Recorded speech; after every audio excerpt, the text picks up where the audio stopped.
You know, I'm hearing that song.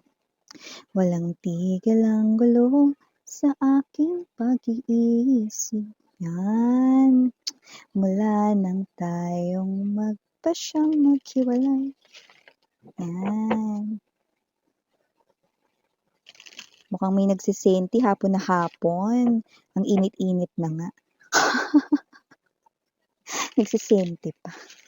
Yan. O, alamin natin ba't nagsisenti tong isang to. Dapat nung umuulan, nagsisenti siya. Di ba? Hindi yung ngayon ang init-init. Taray, nakakapag-focus pa siyang magsenti. Let us see.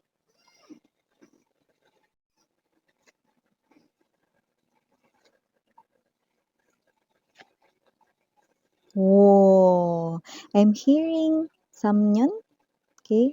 Maaring 3 years na, no? That's very specific, no? Pero yung iba, pwedeng ito ay taon na, no? Or magtataon na, no? Or may mga maraming taon na. Just take only what resonates, okay? So we have here this Ace of Wands right in here.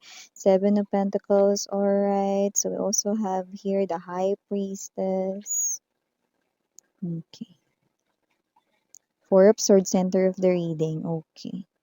Hangman right here. 7 of Swords, 10 of Wands, 3 of Cups. Bottom of the deck, Tower, 4 of Coins, and the 9. Okay. I guess. So, kung sino man tong energy na to, no, kahit na 3 years pa yan, sakto, no? Simula nang maghiwalay kayo or nagkaroon rito, no, ng separation, breakup, ano man ito, this is definitely here your past lover, your ex-boyfriend, your ex-girlfriend, your ex-husband, your ex-wife right here, ex-ka-live-in, or kung sino man ito, no, ex na naging espesyal sa'yo. At kung sino rin tong energy na to lumalabas na even though it's exactly 3 years from now or magtataon na, yung iba pwedeng ilang taon na, no? So definitely parang matagal-tagal-tagal na rin kayong hindi nagkikitang muli, no? Pero okay, let me just get straight to the point. We have here the Hermit and the very strong Devil lovers right in here. As you can see, okay, these are all major arcanas here. So definitely with the Ace of Wands, so nakita ko rito na itong tao na to, no, ay kahit na gano'n na katagal or magtataon na or magtatatlong taon na or kahit ilang taon na ito, no, nakahihiwalay, nag-aalab pa rin ang kanyang damdamin sa'yo. In other term, nag-aalab pa rin ang kanyang pag-ibig sa'yo. Okay, so nakikita ko rito na kahit na matagal na kayong wala, no, itong tao na 'to, no, isa lamang ang kanya ritong nais, no, isa lang ang kanya rito, no, na pakay kung saka-sakali man na gumawa na siya rito ng action. So wala pa, no, pero gagawa siya rito ng action, I mean kung gagawa siya rito ng action with this 4 of Swords energy, Hangman right in here, and the High Priestess, no, lumalabas na gusto niya ritong hilumin or i-heal ang inyong koneksyon. Pero, paano nga ba yun maisasagawa or paano nga ba rito ang nararapat na gawin? You know, this person here do not believe sa tarot. This person here ay someone rito na nakikita ko, no, na mas ikaw yung nasa side mo ni energy, yung mas naniniwala ka sa tarot, no, at sa energy readings, no. But this person here definitely alam niya na mahilig ka rito, no, sa mga tarot or energy readings. So, nagbabakasakali siya, no, tumitingin siya rito, no, ng mga parang mga social media platforms, no, kung saan yun ay mga tarot or energy readings. Nagbabakasakali siya, no, baka doon makakuha siya rito, no, ng nararapat niyang gawin. Oh! Okay. So, kung sino man 'tong energy na 'to, nakikita ko rito, no, na ito yung klase ng energy rito, mga babes, no, na, you know, ito yung person rito na tingin ko ay, ah, nagbibigay rito ng effort 'no, kasi hindi siya basta-basta kumikilos ng carelessly lang with this Seven of Swords energy 'no, and the Ten of Wands 'no. Maingat ang kanya ritong pagpaplano 'no. So, kung sino man 'tong energy na 'to, wala man akong nakikita ritong hidden agenda 'no, na makakasama for you guys. But I do pick up that this is someone here who truly wants to heal your connection. Okay, so see, parang tumatagal na simula nang kayo'y huling nagkita or simula kayo rito ng maghiwalay pero ang taong ito ay nais na hilumin ang inyong koneksyon at nag-aalab pa rin ang kanya. Actually, mas nag-aalab ngayon yung damdamin niya, no? So, this might be hard to believe or too good to be true, but this is what it is, okay? This is his or her energy. So before we dive more into this reading of yours, let me just greet everybody first. Hi and hello there, everyone. My name is Yan. Welcome, new subscribers. Returning Istambars, thank you so much. Puyaters, thank you so much. Ito nga tayo dito gender, haba, lalaki, LGBT. You can switch roles if you want na because this is general reading.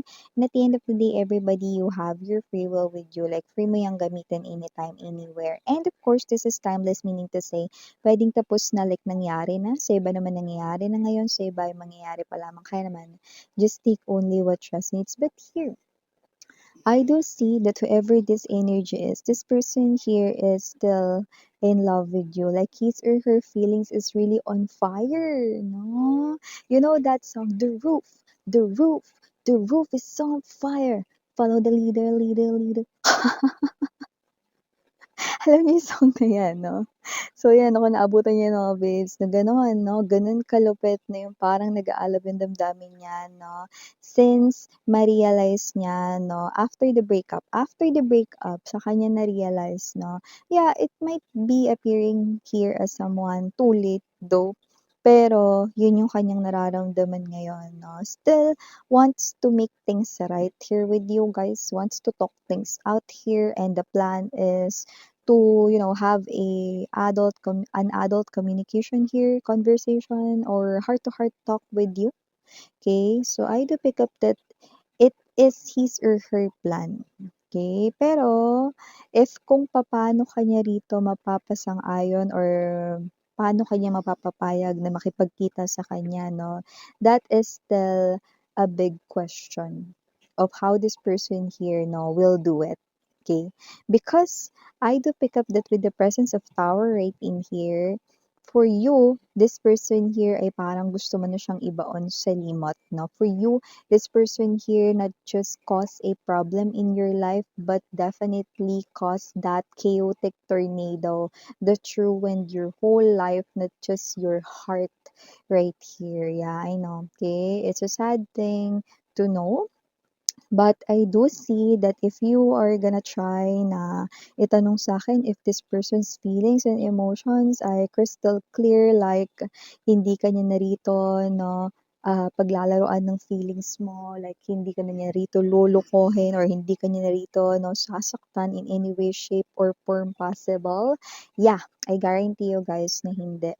Because this person here 'no, parang malapit na siyang maging, um full 'no or crazy kakaisip rito 'no, kung anong dapat niyang gawin 'no. Lamon na lamon siya rito ng mga spiritual lessons. This person here did learned a lot 'no, dito sa inyong separation, and I do see that this person right in here 'no, naglalaan siya ng time. After niya sa work dito 'no, and even sa mga break time or coffee break niya sa work 'no, yung mga free time, yung mga parang rest day niya, nilalaan niya yon, the effort 'no, to think and to plan kung paano yung gagawin niya rito para makipag-ayos at para mapapayag kanyang makausap dito 'no. Because this person here clearly knows that you are someone here who definitely drifted away na palayo sa kanya. Yeah, see? Hey, I know this is too good to be true, but your person is definitely very, very, very heartbroken right now. If I'm gonna rate it from 1 to 100 and the 100 is the highest, I'm gonna go with 101. Oh, 진짜요, Miss Yan? Yes, no? 맞아요. Okay. Tama yung narinig mo, no? 정말 완전. Hindi lang 100%. Definitely gonna go yung mag-e-exceed doon. Okay? So, this is something here too much to bear. 10 of Wands energy. That's why this person here, I do feel like, no, yung very strong nostalgia sa kanyang energy, no, means super lonely niya, super sad niya dito, no, and kapag ka yung emotions mo ay nilalamon ka, no, dahil sobrang lungkot mo, dahil nababagabag rito yung loob mo, na mahihirapan ka talaga mag-isip, right, 'di ba? Alam niyo dati nung nag-aaral ako, 'pag gutom ako hindi ako makapag-review. Kasi kailangan talaga na gumana yung utak mo, right, 'no? And for those people 'no, na dumadaan sa mga problems 'no, they can't think straight, right? Okay? Dahil yung emotions nila always get in the way, 'no? So, parang gano'n lang din 'yun when it comes to, dati 'no, sa examinations 'no, hindi ka makapag-review, hindi pumapasok sa isip mo lahat 'no, kapag hindi ka pa nakakain, right, 'no? So, parang gano'n din dito. Okay, but this person here, hindi dahil sa walang laman yung tiyan niya kaya hindi siya makapag-isip kundi dahil lagi siyang bumabalik ng bumabalik doon 'no, sa parte na may nagawa kasi siya rito 'no, na kaob-oban. Baliktarin niyo na lang yung ob-ob, 'di ba? Dati, okay, sa inyo. That's why this person here, ang kanya ritong brain cannot really process really well because his or her emotions of fear, sad, afraid, scared get in the way. Yeah. So, kung sino man 'tong energy na 'to 'no, definitely this person still in love with you at nag-aalab ang kanya ritong damdamin pa rin for you. But it looks like with the Nine of Pentacles right in here, there's already a big gap. So, nararamdaman niya talaga yung feelings mo para sa kanya 'no, like you are giving the vibe of hindi mo na siya kailangan at hindi mo na siya kakailanganin. So, gano'ng klase ng energy, ramdam niya yun sweetheart 'no. Four of Pentacles energy 'no, pero alam mo thank you din daw kasi because of you, nakatutulong sa kanya yung mga energy or tarot readings. Kasi nalalaman niya tumutugma yung mga nangyayari rito. So, hindi ko alam if this person is spying on you sa iyong zodiac sign dito, no? Or maybe sa zodiac sign niya rito, no? Because, you can switch back and forth, okay? Sa inyong mga zodiac signs, okay? So, nakakabalita siya doon at tumutugma yun, no? And because of that, nakatutulong yun sa kanya. Para pa kayong nag-recruit dito.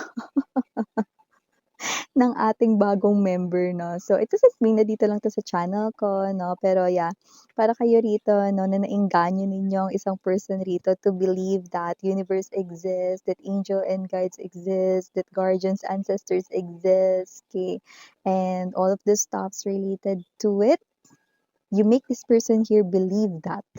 Because it's true, 'di ba? Totoo naman kasi 'yun, 'di ba? And this person here na sumasakto tumutugma sa inyong sitwasyon, okay? So, this person here 'no, nagugulat, namamangha 'no, pero nakatutulong talaga ito sa kanya at sa kanya ritong mga plano. So, nakikita ko makakaisip siya rito ng solid na plan kasi nakikita ko rito na after niya rito na maisip yung mga plano, ito ay action na. Three of Cups, gagawa na talaga siya rito, gagawin niya na yun, i-implement niya na yun, gagawa na siya ng action, magte-take action na siya rito, no? So, nakikita ko rito na wala ka man ng pakialam sa kanya rito, this person still will pop out somewhere out of the blue. Okay? Sa harap mo dito or sa inyo, kung alam niyo yung bahay niyo or yung pinagtatrabahuhan ninyo, this person will definitely talk to you. Okay? So, this person writing here, believe it or not, pero nakikita ko rito na hindi pwedeng hindi niya banggitin sa pag-uusap ninyo ang salitang mahal pa rin kita. Ay, pala ka dyan. Mandarahe. Okay, bahala ka dyan.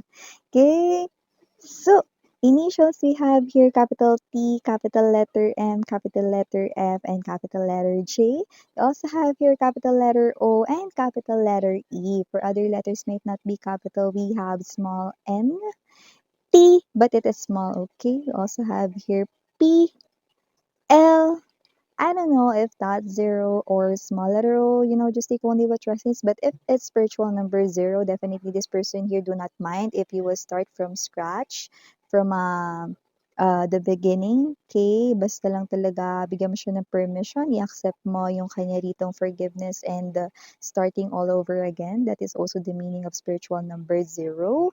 And last but not the least, small letter here, we have the letter G. Okay?